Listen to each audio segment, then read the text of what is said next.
Hi everyone, so today I'm going to share the issue that I had faced with my Chrome browser.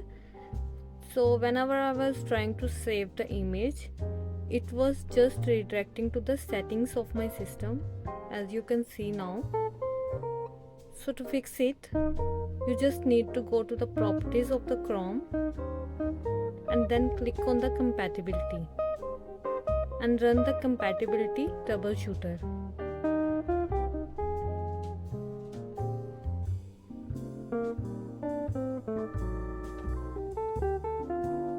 And then run troubleshoot program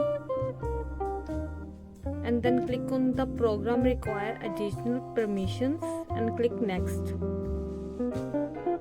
and then test the program and then click next and you just need to click on the yes, save these settings for the program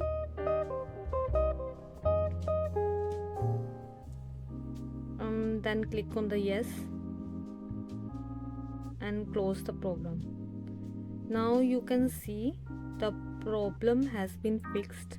When I'm trying to save the image, it is redirecting to the right folder and now I can save image here. So let me know if you were also facing the same issue and the solution has been okay for you. Thank you.